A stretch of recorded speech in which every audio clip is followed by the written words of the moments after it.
എല്ലാ കൂട്ടുകാർക്കും സിമ്പിൾ ടിപ്സിൻ്റെ പുതിയൊരു വീഡിയോയിലേക്ക് സ്വാഗതം. ഞാൻ ഇന്നിവിടെ വന്നിട്ടുള്ളത് നമുക്ക് റെസ്റ്റോറൻറ്റിൽ നിന്നൊക്കെ കിട്ടുന്ന അതേ ടേസ്റ്റിൽ അല്ലെങ്കിൽ അതിനേക്കാൾ രുചിയിൽ നമുക്ക് റെഡിയാക്കി എടുക്കാൻ പറ്റിയിട്ടുള്ള നല്ലൊരു ഗ്രീൻ പീസ് കറിയുടെ റെസിപ്പി ആയിട്ടാണ് കേട്ടോ. അപ്പോൾ കുക്കറിൽ നമുക്കൊരു 3 വിസിൽ വരുത്തിയാൽ മതി. നല്ല ടേസ്റ്റ് ആയിട്ടുള്ള ഒരു കറി നമുക്കിവിടെ റെഡിയാക്കി എടുക്കാം. ഏത് ടൈപ്പ് ബ്രേക്ക്ഫാസ്റ്റ് ആണെങ്കിലും നമുക്കതിൻ്റെ കൂടെ നല്ല ഈസി ആയിട്ട് ടേസ്റ്റ് ആയിട്ട് തന്നെ കഴിക്കാൻ പറ്റിയിട്ടുള്ള ഒരു അടിപൊളി കറിയാണിത്. എങ്ങനെയാണ് ഇത് റെഡിയാക്കി എടുക്കുന്നത് നോക്കാം. അപ്പോൾ ഇതിന് വേണ്ടിയിട്ട് ഞാനിവിടെ രാത്രിയിൽ കുറച്ച് ഗ്രീൻ പീസ് കുതിർത്ത് വെച്ചിട്ടുള്ളതാണിത്. അപ്പോൾ അതിൻ്റെ വെള്ളമൊക്കെ കളഞ്ഞെടുത്തിട്ടുള്ളതാണ് കേട്ടോ ഇത്. അപ്പോൾ നമുക്ക് ബ്രേക്ക്ഫാസ്റ്റിന് വേണ്ടിയിട്ടാണ് നമ്മൾ റെഡിയാക്കി എടുക്കുന്നതെങ്കിൽ തലേ ദിവസം രാത്രിയിൽ ഇത് കുതിർത്ത് വെക്കുക. നന്നായിട്ട് കുതിർന്ന് വന്നിട്ടുള്ള ഗ്രീൻ പീസ് അതിൻ്റെ വെള്ളമൊക്കെ കളഞ്ഞിട്ട് നന്നായിട്ട് കഴുകി എടുത്തിട്ടുള്ളതാണിത്. ഇത് ഞാനിവിടെ ഒരു കുക്കറിനകത്തോട്ട് ഇട്ട് കൊടുത്തിട്ടുണ്ട്. ഇനി നമുക്ക് ഇതിലേക്ക് ആവശ്യത്തിനുള്ള ഉപ്പ് ചേർത്ത് കൊടുക്കാം. ഞാനിവിടെ ഉപ്പ് ഏകദേശം ഒരു 1/2 ടീസ്പൂൺ അളവിലാണ് ചേർത്ത് കൊടുത്തിട്ടുള്ളത്. ഇതിൻ്റെ ബാക്കിയിൽ നമുക്കിനി ആവശ്യമുള്ളത് ഇനി പിന്നീട് അങ്ങോട്ട് കറി ഉണ്ടാക്കുന്ന സമയത്ത് ചേർത്ത് കൊടുക്കാം. ഇതിൻ്റെ കൂടെ തന്നെ ഒരു 1/4 ടീസ്പൂൺ അളവിൽ മഞ്ഞൾപ്പൊടി കൂടെ ചേർത്ത് കൊടുക്കാം. അപ്പോൾ ഇതിൽ നമ്മൾ മഞ്ഞൾപ്പൊടിയും ഉപ്പും മാത്രമേ ചേർത്ത് കൊടുക്കുന്നുള്ളൂ, മുളക് പൊടിയൊന്നും ചേർത്ത് കൊടുക്കുന്നില്ല. ഇനി ഇതിലേക്ക് ഈ ഗ്രീൻ പീസ് കുക്ക് ചെയ്യാൻ ആവശ്യമായിട്ടുള്ള അത്രയും വെള്ളം കൂടെ ചേർത്ത് കൊടുക്കുക. ഗ്രീൻ പീസിൻ്റെ മുകളിൽ നന്നായിട്ട് ഗ്രീൻ പീസ് മുങ്ങിക്കിടക്കുന്ന രീതിയിൽ തന്നെ വേണം നമ്മളിതിൽ വെള്ളം ചേർത്ത് കൊടുക്കാൻ വേണ്ടിയിട്ട്. എന്നിട്ട് നന്നായിട്ട് ഇതേപോലെ ഒന്ന് ഇളക്കി കൊടുക്കുക. ഇതിൽ ഞാൻ കുറച്ചുകൂടെ വെള്ളം ചേർത്ത് കൊടുക്കുന്നുണ്ട്. ഗ്രീൻ പീസ് നന്നായിട്ട് മുങ്ങിക്കിടക്കുന്ന രീതിയിൽ തന്നെ വെള്ളം ഒഴിച്ചു കൊടുക്കുക. എന്നിട്ട് അടച്ച് വെച്ചിട്ട് മീഡിയം ഫ്ലെയിമിലിട്ടിട്ട് 3 വിസിൽ വരുന്നവരെ ഒന്ന് കുക്ക് ചെയ്തെടുക്കുക. അപ്പം നിങ്ങൾ എടുക്കുന്ന ആ ഒരു കുക്കറിൻ്റെ വലുപ്പത്തിനനുസരിച്ചിട്ട് ഗ്രീൻ പീസ് കുക്ക് ചെയ്യാനായിട്ടുള്ള സമയത്തിലും വ്യത്യാസം വരും. അപ്പോൾ അതൊക്കെ നോക്കിയിട്ട് ഇതൊന്ന് നന്നായിട്ടൊന്ന് കുക്ക് ചെയ്തെടുക്കുക. മീഡിയം ഫ്ലെയിമിലിട്ടിട്ട് 3 വിസിൽ വന്നപ്പോൾ തന്നെ എനിക്ക് പാകത്തിന് കുക്കായിട്ട് കിട്ടിയിട്ടുണ്ട്. ഇനി ഇവിടെ ഒരു പാനിലേക്ക് 1 ടേബിൾ സ്പൂൺ അളവ് വെളിച്ചെണ്ണ എടുത്തിട്ടുണ്ട്. ഇതിലേക്ക് മീഡിയം സൈസിലുള്ള ഒരു സവാള ഇതേപോലെ ചെറുതായിട്ട് കട്ട് ചെയ്തിട്ട് അതും ചേർത്ത് കൊടുത്തു. അതിൻ്റെ കൂടെ തന്നെ നല്ല എരിവുള്ള 2 പച്ചമുളക് ഇതേപോലെ നടുവേ പിളർന്നിട്ട് അതും കൂടെ ചേർത്ത് കൊടുത്തിട്ടുണ്ട്. ഇനി നമുക്ക് ഇതിൻ്റെ കൂടെ തന്നെ ഒരു 4 അല്ലി വെളുത്തുള്ളി, അതുപോലെ തന്നെ ചെറിയൊരു പീസ് ഇഞ്ചി, ഇത് രണ്ടും കൂടെ ഒന്ന് ചതച്ചെടുത്തിട്ടുള്ളതാണിത്. അതും കൂടെ ചേർത്ത് കൊടുത്തിട്ടുണ്ട്. എന്നിട്ട് മീഡിയം ഫ്ലെയിമിലിട്ടിട്ട് നന്നായിട്ടൊന്ന് വഴറ്റി കൊടുക്കുക. വഴറ്റി കൊടുക്കുന്ന സമയത്ത് ഇതിലേക്ക് ഒരു 1/4 ടീസ്പൂൺ അളവിൽ ഉപ്പും കൂടെ ചേർത്തിട്ട് വഴറ്റി കൊടുക്കുക. നമുക്ക് നന്നായിട്ടൊരു ബ്രൗൺ കളറൊന്നും ആയിട്ട് വരണ്ട. ഏകദേശം ഒരു 75% മാത്രം കുക്കായിട്ട് കിട്ടിയാൽ മതി. ഒരുപാട് ബ്രൗൺ കളർ ആവണ്ട കേട്ടോ. അപ്പോൾ ഈ ഒരു പരുവം വരെ ഞാനിവിടെ വഴറ്റിയെടുത്തിട്ടുണ്ട്. മീഡിയം ഫ്ലെയിമിലിട്ടിട്ടാണ് ഈ ഒരു പരുവത്തിൽ റെഡിയാക്കി എടുത്തിട്ടുള്ളത്. ഈ ഒരു സമയത്ത് നമുക്കിതിലേക്ക് മീഡിയം സൈസിലുള്ള ഒരു തക്കാളി, നന്നായിട്ട് പഴുത്തിട്ടുള്ള ഒരു തക്കാളി ഇതേപോലെ ചെറിയ പീസായിട്ട് കട്ട് ചെയ്തിട്ട് അതും കൂടെ ചേർത്ത് കൊടുത്തിട്ടുണ്ട്. ഇനി ഇത് മീഡിയം ഫ്ലെയിമിലിട്ടിട്ട് ഞാനിവിടെ ഒരു 1.5 മിനിറ്റ് നേരത്തേക്കൊന്ന് വഴറ്റി കൊടുത്തിട്ടുണ്ട്. ഇനി ഈ തക്കാളി നന്നായിട്ട് കുക്കായിട്ട് വരുന്ന സമയം കൊണ്ട് നമുക്കിതിന് വേണ്ടിയിട്ട് ഒരു അരപ്പ് റെഡിയാക്കി എടുക്കാനുണ്ട്. അപ്പോൾ ഇതൊരു മീഡിയം ഫ്ലെയിമിലോട്ട് മാറ്റിയിട്ട് നമുക്കിപ്പുറത്ത് തന്നെ അതിൻ്റെ അരപ്പും കൂടെ ഒന്ന് റെഡിയാക്കാം. ഇടയ്ക്ക് അതൊന്ന് ഇളക്കി കൊടുത്താൽ മതി കേട്ടോ.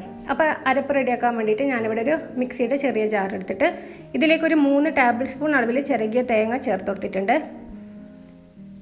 ഇനി ഈ ചെറിയ തേങ്ങയുടെ കൂടെ നമുക്കിതിലേക്ക് ഒരു 1/2 ടീസ്പൂൺ അളവിൽ പെരുംജീരകമാണ് ചേർത്ത് കൊടുക്കുന്നത്. അപ്പോൾ ഞാൻ അതിൻ്റെ ഇടയ്ക്ക് കൂടെ തക്കാളിയും കൂടെ ഒന്ന് വഴറ്റി കൊടുക്കുന്നുണ്ട്. അപ്പോൾ ഒരു അര ടീസ്പൂൺ അളവിൽ പെരുംജീരകം ചേർത്ത് കൊടുത്തിട്ടുണ്ട്. പെരുംജീരകം മാത്രം ചേർത്ത് കൊടുത്താൽ മതി. നമ്മളിതിലേക്ക് വേറെ ഒന്നും ചേർത്ത് കൊടുക്കണ്ട, പൊടികളൊന്നും ചേർത്ത് കൊടുക്കണ്ട. ഇനി നമുക്ക് ഈ ഒരു തേങ്ങ അരക്കാൻ ആവശ്യമായിട്ടുള്ള വെള്ളം കൂടെ ചേർത്ത് കൊടുക്കാം. എന്നിട്ട് ഇത് നല്ല രീതിയിലൊന്ന് അരച്ചെടുക്കണം. നന്നായിട്ട് ഈ ഒരു തേങ്ങ നന്നായിട്ട് അരിഞ്ഞു കിട്ടുന്ന വിധത്തിൽ ഒന്ന് അരച്ചെടുത്തിട്ട് വരാം. അപ്പോൾ ഞാനിവിടെ ഇതാ നല്ല രീതിയിൽ തന്നെ അരച്ചെടുത്തിട്ടുണ്ട്. ഇനി ഇത് നമുക്ക് അടച്ചിട്ട് അങ്ങോട്ട് മാറ്റി വെക്കാം. അപ്പോൾ ഈ ഒരു സമയമായപ്പോഴേക്കും നമ്മുടെ തക്കാളി ഇവിടെ നന്നായിട്ട് കുക്കായിട്ട് വന്നിട്ടുണ്ട്. ഇത് ഈ ഒരു പരുവത്തിൽ നന്നായിട്ട് അങ്ങ് വെന്തൊടയണമെന്നൊന്നുമില്ല, നല്ല രീതിയിലൊന്ന് തക്കാളി കുക്കായിട്ട് കിട്ടിയാൽ മതി. ഈ ഒരു സമയത്ത് നമുക്ക് ഇതിലേക്ക് ഒരു 1/4 ടീസ്പൂൺ അളവിൽ മഞ്ഞൾപ്പൊടി, അതിൻ്റെ കൂടെ തന്നെ ഒരു 1/2 ടീസ്പൂൺ അളവിൽ മല്ലിപ്പൊടിയും കൂടെ ചേർത്ത് കൊടുക്കാം. അപ്പോൾ ഇതും കൂടെ ചേർത്തിട്ട് ഈ ഒരു മല്ലിപ്പൊടിയുടെ ആ ഒരു പച്ച ചവയൊക്കെ മാറുന്നത് വരെ നന്നായിട്ടൊന്ന് മീഡിയം ഫ്ലെയിമിലിട്ടിട്ടൊന്ന് വഴറ്റി കൊടുക്കുക. അപ്പോൾ നമ്മുടെ ചാനൽ ഇതുവരെ സബ്സ്ക്രൈബ് ചെയ്യാതെ വീഡിയോ കാണുന്ന കൂട്ടുകാരുണ്ടെങ്കിൽ പ്ലീസ് എൻ്റെ ചാനലൊന്ന് സബ്സ്ക്രൈബ് ചെയ്ത് സപ്പോർട്ട് ചെയ്യാം കേട്ടോ. വീഡിയോ ഇഷ്ടപ്പെട്ടാൽ നിങ്ങളുടെ ഫാമിലിയിലും ഫ്രണ്ട്സിനൊക്കെ ഒന്ന് ഷെയർ ചെയ്ത് കൊടുക്കാനായിട്ടും മറക്കരുത്. അതുപോലെ തന്നെ ഈ വീഡിയോ ഇഷ്ടപ്പെട്ടിട്ടുണ്ടെങ്കിൽ വീഡിയോ ലൈക്ക് ചെയ്യാനും മറക്കരുത് കേട്ടോ. ഇത് നന്നായിട്ട് ഇതിൻ്റെ ഒരു പൊടികളുടെ പച്ച ചവയൊക്കെ മാറി വന്നതിന് ശേഷം നമുക്കിതിലേക്ക് നമ്മൾ നേരത്തെ കുക്ക് ചെയ്ത് വെച്ചിട്ടുള്ള ആ ഒരു ഗ്രീൻ പീസ് കംപ്ലീറ്റ് ഇതിൻ്റെ കൂടെ ചേർത്ത് കൊടുക്കാം. അതുപോലെ തന്നെ ആ ഒരു കുക്കറിൽ കുറച്ച് വെള്ളമൊക്കെ ഒഴിച്ചിട്ട് അതൊക്കെ നന്നായിട്ട് കഴുകിയിട്ട് അതുകൂടെ ചേർത്ത് കൊടുക്കുക. അതൊന്നും കളയണ്ട കേട്ടോ. അപ്പോൾ ഞാൻ ആ കുക്കറും കൂടെ കഴുകിയിട്ട് വെള്ളം ചേർത്ത് കൊടുത്തിട്ടുണ്ട്. എന്നിട്ട് ഫുൾ ഫ്ലെയിമിൽ തന്നെ ഇട്ടിട്ട് നന്നായിട്ട് ഇതൊന്ന് ഇളക്കി മിക്സ് ചെയ്ത് യോജിപ്പിച്ച് കൊടുക്കുക. എന്നിട്ട് ഈ ഒരു തക്കാളിയും ആ ഒരു മസാലയൊക്കെ ആയിട്ട് ഈ ഒരു ഗ്രീൻ പീസ് നന്നായിട്ടൊന്ന് തിളക്കുന്നവരെ ഒന്ന് വെയിറ്റ് ചെയ്യാം. ഫുൾ ഫ്ലെയിമിൽ തന്നെ ഇട്ടിട്ട് നമുക്കിത് തിളപ്പിച്ചെടുക്കാം കേട്ടോ. ഇപ്പോൾ ഇവിടെ നന്നായിട്ടൊന്ന് തിളച്ച് വന്നിട്ടുണ്ട്. ഇനി നമുക്കിതിലേക്ക് നന്നായിട്ട് തിളച്ചതിന് ശേഷം നമ്മളിവിടെ അരച്ച് വെച്ചിട്ടുള്ള അരപ്പ് ചേർത്ത് കൊടുക്കാം. എന്നിട്ട് ആ ഒരു മിക്സിയുടെ ജാറൊക്കെ ഒന്ന് കഴുകിയിട്ട് ആ വെള്ളം കൂടെ നമുക്ക് ഇതിലോട്ട് ചേർത്ത് കൊടുക്കാം. അപ്പോൾ ഇത് നമ്മൾ കറി കുക്ക് ചെയ്യുന്ന സമയത്ത് കുറച്ച് ലൂസായിട്ട് തന്നെ കറി റെഡിയാക്കി എടുക്കുക. കാരണം ഗ്രീൻ പീസ് ആയതുകൊണ്ട് തന്നെ തണുക്കുമ്പോൾ ഇത് നന്നായിട്ട് കുറുകി വരും. അതുകൊണ്ട് ഈ ഒരു സമയത്ത് കുറച്ച് കൂടുതൽ വെള്ളം തന്നെ ചേർത്ത് കൊടുക്കുക. അപ്പോൾ ഇത് ഈ ഒരു പരുവത്തിൽ ഞാനിവിടെ വെള്ളം ചേർത്ത് റെഡിയാക്കി എടുത്തിട്ടുണ്ട്. അപ്പോൾ ഇത് നന്നായിട്ട് തിളക്കാനായിട്ട് അനുവദിക്കരുത്. ചെറിയ തിള വരുന്ന സമയത്ത് നമുക്ക് ഫ്ലെയിം അങ്ങ് ഓഫ് ചെയ്ത് കൊടുക്കാം കേട്ടോ. നന്നായിട്ടൊന്ന് മിക്സ് ചെയ്ത് കൊടുക്കുക. ഇതിപ്പോൾ ഇതാ ചെറുതായിട്ട് തിള വന്ന് തുടങ്ങിയിട്ടുണ്ട്. ഈ ഒരു സമയത്ത് ഞാനിവിടെ ഫ്ലെയിം അങ്ങ് ഓഫ് ചെയ്തിട്ടുണ്ട്. ഫ്ലെയിം ഓഫ് ചെയ്ത് കൊടുത്തതിന് ശേഷം ഞാനിവിടെ ഒരു സ്റ്റെം കറിവേപ്പില ചേർത്ത് കൊടുത്തു. ഇനി നിങ്ങൾക്കിതിൽ മല്ലിയില ചേർക്കുന്നത് ഇഷ്ടമാണെന്നുണ്ടെങ്കിൽ മല്ലിയില ചെറുതായിട്ട് കട്ട് ചെയ്തിട്ട് അത് ചേർത്ത് കൊടുക്കാം. അപ്പോൾ ഇതിൻ്റെ കൂടെ തന്നെ ഒരു 1/4 ടീസ്പൂൺ അളവിൽ ഗരം മസാലപ്പൊടി കൂടി ചേർത്ത് കൊടുത്തിട്ടുണ്ട്.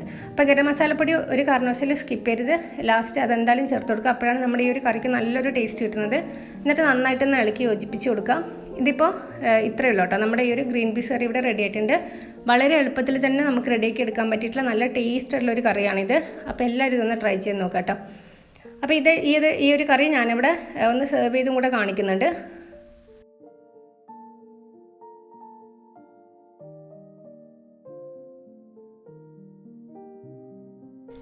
അപ്പോൾ ഇത് നല്ല ടേസ്റ്റ് ആയിട്ടുള്ള നമ്മൾ ഈ റെസ്റ്റോറൻറ്റിൽ നിന്നൊക്കെ കഴിക്കുന്നതിനേക്കാൾ രുചികരമായിട്ട് നമുക്ക് എളുപ്പത്തിൽ റെഡിയാക്കി എടുക്കാൻ പറ്റിയിട്ടുള്ള നല്ലൊരു ഗ്രീൻ പീസ് കറിയാണ് ഇവിടെ കാണിച്ചിട്ടുള്ളത്. നമുക്ക് ഏത് ടൈപ്പ് ബ്രേക്ക്ഫാസ്റ്റിൻ്റെ കൂടെ ആണെങ്കിലും നല്ല ടേസ്റ്റായിട്ട് കഴിക്കാൻ പറ്റിയിട്ടുള്ള ഒരു കറിയാണിത്.